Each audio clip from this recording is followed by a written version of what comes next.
اہل کہتے ہیں والے، میں بہت ہی ابتدا بالکل آسان زبان استعمال کر رہا ہوں. اہل کہتے ہیں والا یا والے، اور البیت کہتے ہیں گھر. اہل بیت، اہل البیت یہ عربی، اور اہل بیت فارسی ترکیب ہے. اہل البیت یا اہل بیت کہتے ہیں گھر والوں، گھر والے. سرکار دو عالم صلی اللہ علیہ وآلہ وآصحابہ وسلم کہ اہل بیت کون ہیں، حضور کے گھر والے کون ہیں. آج میری تقریر کا موضوع یہ ہے، حضور کے اہل بیت کون ہیں، حضور کے گھر والے کون ہیں، حضور کے گھر والوں میں کون کون داخل ہیں، کون کون داخل نہیں. تو یاد رکھیں، سرکار دو عالم صلی اللہ علیہ وآلہ وآصحابہ وسلم کے نواسے حضرت امام حسن رضی اللہ تعالیٰ عنہ، میرا ایمان ان کے قدموں پر بچھا ہوا. حضور کے نواسے حضرت امام حسین رضی اللہ تعالیٰ عنہ، میری جان، میرا ایمان، میرا گھر بار ان کے نالین پاک پر بچھا ہوا. حضور کے داماد مکرم، حضور کے چچازاد بھائی، حضور کے خلیفہ چہاروں،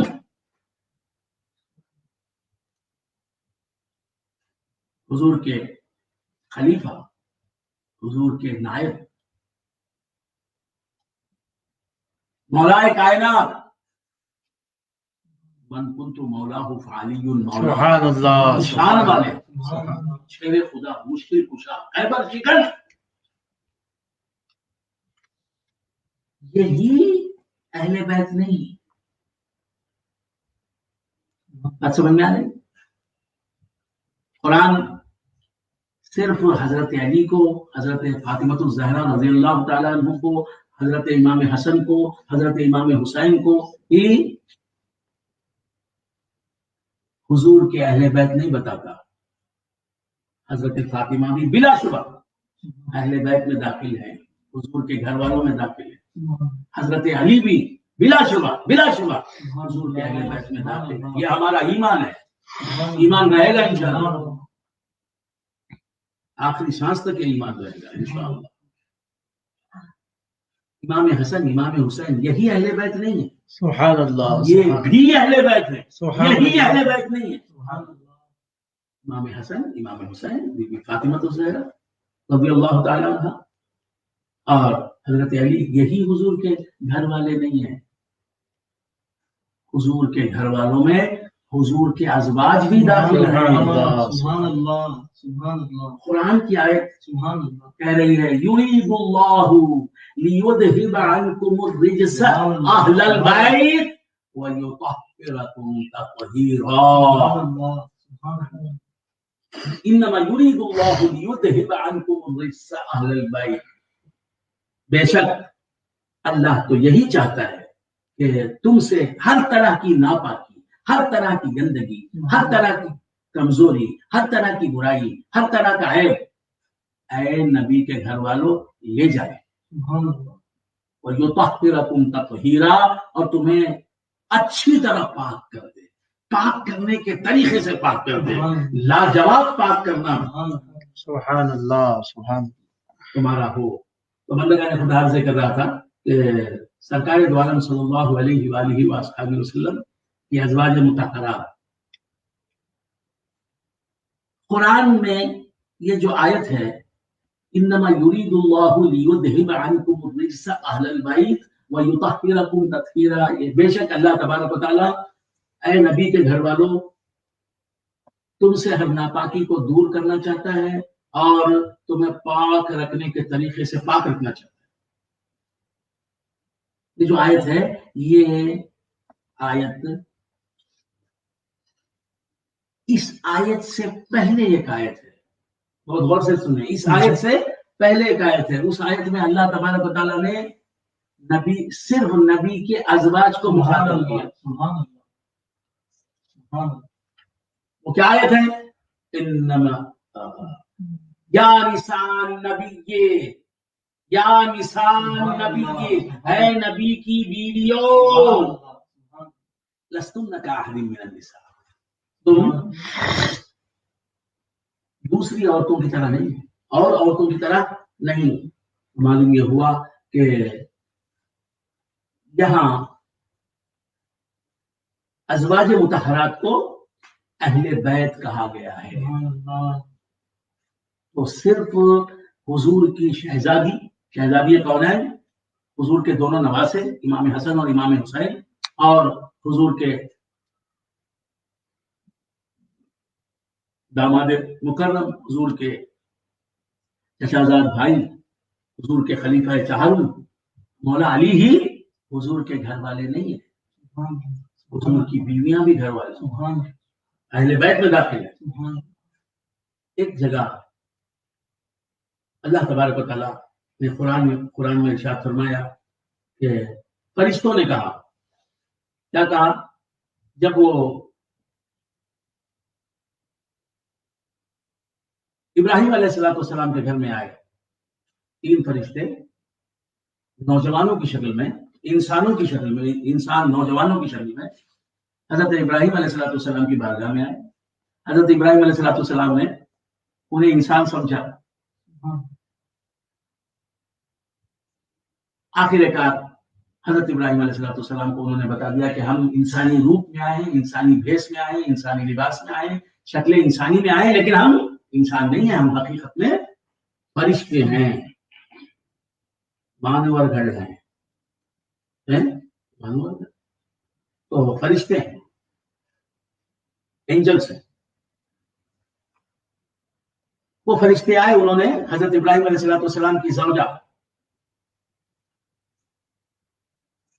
تکلیف تو اس بات کی ہو رہی ہے کہ پوری دنیا میں میری آواز جا رہی ہے، اور جو بھی سن رہے ہیں میرے سامعین، میرے ناظرین، ان سے مجھے امید ہے کہ وہ بڑے شوق سے سن رہے ہوں گے، لیکن یہ جو تھوڑے سے لوگ یہاں بیٹھے ہیں، بہت اداس، بہت ہی اداس۔ سبحان اللہ، سبحان اللہ، سبحان اللہ، گزر تو جائے گی تیرے بغیر بھی، لیکن بہت اداس، بہت بے قرار گزرے گی۔ تو آپ لوگوں کے چہروں پر یہ شعر لکھا ہوا ہے، بس میں تو آپ کے بغیر بیٹھا نہیں ہوں، آپ کے ساتھ بیٹھا ہوں۔ شاعر تو کہتا ہے اپنے محبوب سے کہ گزر تو جائے گی تیرے بغیر بھی، لیکن گزر تو جائے گی تیرے بغیر بھی، لیکن بہت اداس، بہت بے قرار گزری۔ تو عرض کر رہا تھا کہ حضرت ابراہیم علیہ السلام کے پاس 3 فرشتے گئے، حضرت جبرائیل، حضرت میکائیل، حضرت اسرافیل، نوجوانوں کی شکل میں گئے، بہت ہی خوبصورت نوجوانوں کی شکل میں گئے۔ حضرت ابراہیم علیہ السلام نے یہ سمجھا کہ یہ انسان ہے، نوجوان ہے، مہمان ہے میرے، اور فوراً گئے گھر میں اور جا کے بچڑا لے کر آ گئے، خدا کے سامنے رکھ دیا، بھنا ہوا بچڑا۔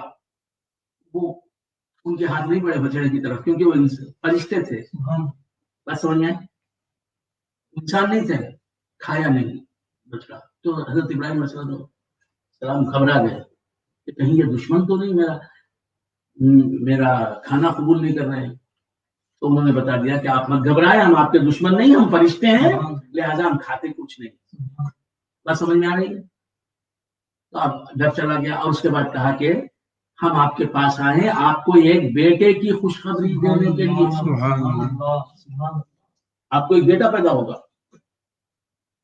وہاں حضرت سارہ رضی اللہ تعالی عنہا دروازے کی آڑ میں کھڑی ہوئی تھی، دروازے کی اوٹ میں۔ کون؟ حضرت سارہ۔ جب فرشتوں نے کہا کہ آپ کو بیٹا ہوگا، آپ کو بیٹا ہوگا ابراہیم، حضرت سارہ نے سمجھ لیا کہ ابراہیم اور مجھے بیٹا ہونے کی خوشخبری دے رہے ہیں، وہ بیٹا میرا ہوگا، میرے بطن سے پیدا ہوگا، میرے بطن سے، میرے پیٹ سے جنم لے گا، اور ابراہیم کا بیٹا ہوگا۔ ابراہیم علیہ السلام یہ بھی بوڑھے ہو چکے ہیں میرے شوہر، اور میں بھی بوڑھی ہو چکی ہوں، اب تک مجھے کوئی اولاد نہیں ہوئی، اس بڑھاپے میں میرے شوہر کو مجھے بیٹا ہوگا۔ انتہائی خوشی میں اپنے گال پر مار لیا۔ عورتوں کی عادت بھی ہوتی ہے، خوش جب ہو جاتی ہیں تو رخساروں کو پیٹ لیتی ہے، فسکت وجہ اپنے رخساروں کو اپنے ہاتھوں سے پیٹ لیا۔ حضرت سارہ رضی اللہ تعالیٰ عنہ اتنی خوش ہو گئی خوشخبری سن کر بیٹے کی، اور کہا خالد اعلمت وانا عجوز وهذا بعلی شیخا، کیا میں اس بڑھاپے میں سبحان اللہ سبحان اللہ سبحان بڑھاپے میں بچہ جنم دیا، سبحان اللہ سبحان اللہ، اور یہ میرے شوہر یہ بھی تو کافی بوڑھے ہو چکے ہیں، وهذا بعلی شیخا۔ تعجب سے کہا اس عمر میں ہوگا؟ سبحان اللہ سبحان نہیں ہوگا، نہیں اللہ کہا، سبحان اللہ سبحان اللہ بات عجیب ہوتی ہے۔ سبحان اللہ اللہ کی قدرت کا انکار نہیں کر رہی ہے، لیکن تعجب ہو رہا ہے اس عمر میں مجھے بچہ ہوگا؟ اچھا اللہ ایسی قدرت دکھائے گا؟ سبحان اللہ مجھے بوڑھی کو بچہ دے گا، میرے شوہر بھی بوڑھے ہو گئے ان کو بچہ دے گا؟ تو اللہ تبارک و تعالیٰ تعجب فرما رہی ہیں۔ تو یہ فرشتے کہنے لگے اتعجبین من امر اللہ، اے سارہ رضی اللہ تعالیٰ عنہ کیا اللہ کے حکم سے تعجب کر رہی ہے؟ اللہ کے کام سے تعجب کر رہی ہے؟ بندہ تو بندہ ہے، مجبور ہے، اللہ تو مختار ہے، اس کے اختیار میں کیا نہیں، اس کی قدرت پہ کیا نہیں، وہ ہر ممکن پر قادر ہے، لہذا وہ تمہیں اسی عمر میں تمہارے شوہر کو اسی عمر میں بیٹا دینے پر قادر ہے۔ اتعجبین من امر اللہ رحمت اللہ علیہ وبرکاتہ اہل البیت۔ سبحان اللہ جملہ دیکھیے کیا فرمانے ہیں حضرت یہ فرشتے، تینوں فرشتے تمام فرشتوں سے افضل ہیں، تینوں فرشتے یہ کہہ رہے ہیں کہ اے سارہ تم اللہ کے معاملے سے اللہ کے حکم میں تعجب کرتی ہو، اللہ تو قادر ہے، اور فرماتے ہیں تم سب پر تم پر اللہ کی رحمت ہو اور اس کی برکتیں ہوں، اے گھر والوں، اے ابراہیم کے گھر والوں۔ تو گھر والا وہاں کون تھا؟ حضرت ابراہیم علیہ السلام تھے اور ان کی زوجہ تھی، کوئی بیٹا نہیں کوئی بیٹی نہیں۔ سمجھ میں آئی؟ تو معلوم ہوا اہل بیت میں قرآن کی اس آیت میں بھی یہ معلوم ہوتا ہے کہ بیوی بھی اہل بیت کی ہے۔ بعض لوگ صرف حضرت فاطمہ الزہرا، حضرت علی، حضرت امام حسن، حضرت امام حسین رضی اللہ تعالی عنہم ہی کو اہل بیت میں داخل سمجھتے ہیں، پنجتن پاک ہی کو اہل بیت میں داخل سمجھتے ہیں، ایسا نہیں۔ بس سمجھ میں قرآن بتاتا ہے کہ نبی کی ازواج بھی نبی کے اہل بیت میں شامل ہیں۔ بس سمجھ میں آ رہی؟ تو بندگان خدا عرض کر رہا تھا اللہ تبارک و تعالی فرماتا ہے کہ النبی اولا بالمؤمنین من انفسہم وازواجہ امہاتہم، اور یہ بھی فرمایا کہ یا نساء انما یرید اللہ لیذہب عنکم الرجس اہل البیت، اللہ یہ چاہتا ہے کہ اے نبی کے گھر والوں، نبی کی بیویوں، تم سے وہ ہر طرح کی پلیدی، ہر طرح کا اخلاقی عیب، ہر طرح کی برائی تم سے دور کرو، اور تمہیں پاک کرنے کے طریقے سے پاک کرو، کیونکہ تم رسول پاک کی صحبت میں رہنے والی ہو۔ جب یہ بات معلوم ہوئی تو سرکار دو عالم صلی اللہ علیہ وآلہ وآصحابہ وسلم کے اہل بیت صرف پنجتن پاک ہی نہیں، اہل بیت رسول میں حضور کی ازواج مطہرات، حضور کی مقدس بیویاں بھی آ گئی۔ تو سرکار دو عالم صلی اللہ علیہ وسلم کی بیویاں حضور کی مقدس شہزادی حضرت فاطمہ الزہرا اور مولا علی اور حسنین کریمین جو نبی کی بیٹی کی اولاد ہے، حضرت علی کی اولاد ہے، یہ سب جو ہیں اہل بیت میں داخل اور شامل ہیں۔ تو بہت سے حضرات اہل بیت میں ام المومنین حضرت عائشہ صدیقہ رضی اللہ تعالیٰ عنہ کو شامل نہیں سمجھتے، ازواج مطہرات کو اہل بیت سے خارج سمجھتے نہیں. قرآن بتاتا ہے کہ ازواج مطہرات بھی حضور کے اہل بیت میں داخل ہیں. تو اہل بیت مصطفیٰ میں مصطفیٰ کے ازواج کو داخل ماننا فرض ہے، کیونکہ نص قطعی سے ثابت ہے، قرآن کے کھلے لفظوں سے ثابت ہے کہ ازواج نبی اہل بیت میں داخل ہے. اور اہل بیت کی شان کیا ہے؟ سرکار دو عالم صلی اللہ علیہ وآلہ وسلم نجران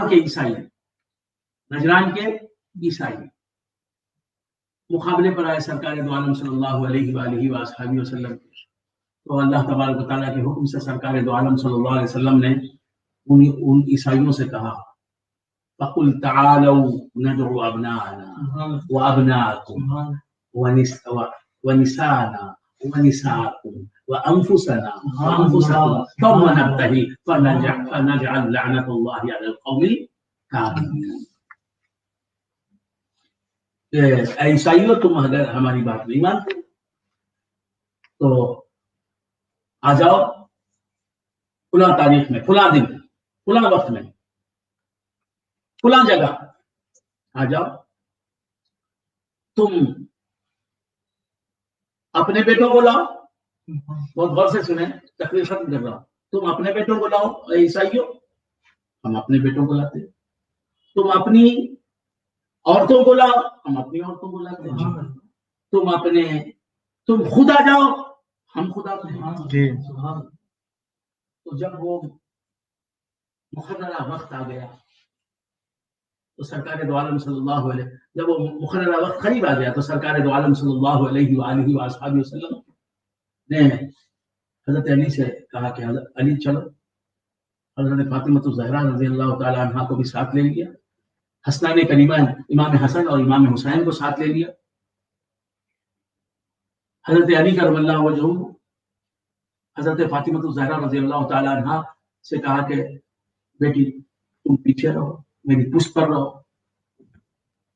امام حسن کو سیدھے ہاتھ اپنے مقدس یمین میں، اپنے دائیں ہاتھ میں لے لیا. ان کا ہاتھ دائیں ہاتھ میں سرکار مدینہ صلی اللہ علیہ وآلہ وسلم نے امام حسین کا ہاتھ لے لیا. مولا علی کو ساتھ رکھ لیا. یہ قافلہ چلا ہے، پنجتن پاک کا قافلہ. ہی خمسۃ القطبی بہا حر البباء العاطمہ المصطفى والمرتضى وابناهما والفضل. چشمے فلک نے ایسا مقدس قافلہ نہیں دیکھا، ایسا عظیم کارواں نہیں دیکھا. ان کتنے لوگ ہیں؟ مختصر انگلیوں پر گنے جا سکتے ہیں. یہ محمد رسول اللہ صلی اللہ علیہ وسلم کی ذات ہے.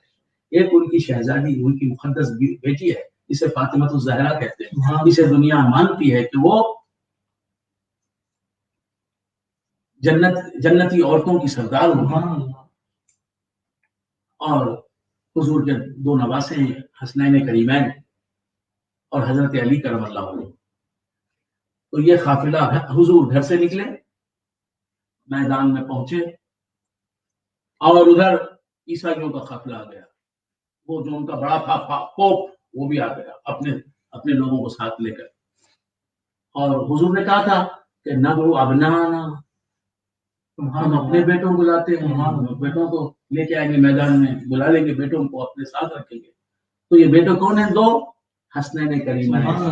تو رسول اللہ صلی اللہ علیہ وسلم کے نواسوں کو قرآن کہتا ہے کہ رسول اللہ کے بیٹے ہونے کا شرف حاصل ہے. حسنین کریمین امام حسن امام حسین صرف حضور کے نواسے ہی نہیں، حضور کے بیٹے بھی ہیں. یہ دونوں صاحبزادے، یہ دونوں شہزادے حسنین کریمین صرف حضور کے نواسے نہیں، حضور کے بیٹے بھی ہیں. حضور ان کے باپ بھی ہیں، صرف نانا ہی نہیں. تو یہ پانچوں ہستیاں پہنچ گئی میدان میں. امام حسن، امام حسین، حضرت فاطمہ، مولا علی پہنچ گئے. تو حضور نے نسانا سے مراد کیا لی؟ حضرت فاطمہ اور ابنانا سے مراد، ہمارے بیٹوں سے مراد کیا لی؟ حسنین کریم ہے، انفسنا، ہم خود بھی آئیں گے میدان میں. خود میں کون ہے؟ انفس میں کون ہے؟ حضور اور حضرت علی. سبحان اللہ سبحان اللہ. یہ پانچوں پہنچ گئے میدان میں. ادھر سے پوپ آیا ان کا بہت بڑا، جو دنیا کا بہت بڑا پوپ تھا، وہ آیا. اس نے دیکھا حضرت فاطمہ الزہرا رضی اللہ تعالی عنہا تو پردے میں چھپی ہوئی تھی. نظر کون آ رہے تھے؟ سرکار کا جمال دلارہ نظر آ رہا تھا، حضور کا چہرہ انور نظر آ رہا تھا، حضور کے مقدس یہ نواسے نظر آ رہے تھے، حسنین کریمین، اور پھر حضرت علی شیر خدا، یہ نظر آ رہے تھے. جب دیکھا پوپ نے، پادری نے، اسقف نے دیکھ کے کہا ہے عیسائیوں، اس کے ساتھ جو عیسائی آئے تھے ان سے کہا عیسائیوں، ایسے چہرے میں نے اپنی ساری زندگی میں نہیں دیکھے. یہ چہرے جھوٹوں کے نہیں ہو سکتے، یہ چہرے عام لوگوں کے چہرے نہیں ہیں. یہ چہرے مجھے بتا رہے ہیں کہ اگر ہم نے ان سے مباہلہ کیا، ان سے ابتحال کیا، ان کا مقابلہ ہم نے کیا، تو نہ میں موجود رہوں گا روئے زمین پر، نہ تم موجود رہو گے، نہ عیسائی کہلانے والا آج کے بعد قیامت تک کوئی موجود نہیں ہوگا. سبحان اللہ سبحان اللہ. خیر اسی میں ہے کہ پلٹ، خیر اسی میں ہے کہ مباہلے کی انہیں دعوت نہ دو. خیر یہی ہے کہ ان سے لعنت کے الفاظ نہ کہلواؤ. تو مقابلے پر آئیں گے تو کہیں گے اے اللہ، جو ہم میں سچ ہے، جو ہم میں سچا ہے اس پر کرم فرما، اسے فتح سے ہمکنار کر، اور جو ہم میں جھوٹا ہے اس پر لعنت نازل کر.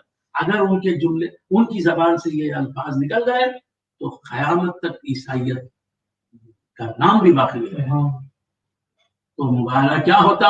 انہوں نے بس چہرے انور کی زیارت کی، سرکار مدینہ صلی اللہ علیہ وسلم کی، اور یہ مقدس چہرے مولا علی کرم اللہ وجہہ کا دیکھا چہرہ، اور حسنین کریمین کے چہرے دیکھے بس واپس لوٹے. تو معلوم یہ ہوا کہ جو رسول اللہ کو دیکھ لیتا ہے وہ رسول اللہ کی شان میں گستاخی نہیں کرتا. جو دیکھتا نہیں وہ گستاخیوں پر. ابو لہب نے گستاخی کیوں کی رسول اللہ صلی اللہ علیہ وسلم کی بارگاہ میں؟ اسی لیے کہ رسول اللہ کو دیکھا نہیں. ہم سمجھتے ہیں کہ دیکھا نہیں. قرآن کہتا ہے وَتَرَاهُمْ يَنْظُرُونَ إِلَيْكَ وَهُمْ لَا يُبْصِرُونَ. اے مصطفیٰ، یا ابو لہب، تم دیکھ رہے ہو کہ یہ تمہاری طرف دیکھ رہے ہیں، لیکن حقیقت میں تمہیں نہیں دیکھ رہے ہیں.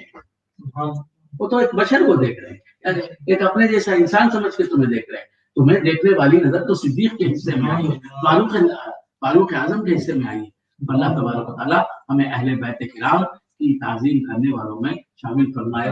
میں اس مختصر سی تفسیر کے بعد دعا کرتا ہوں کہ اللہ ڈاکٹر تبسم کو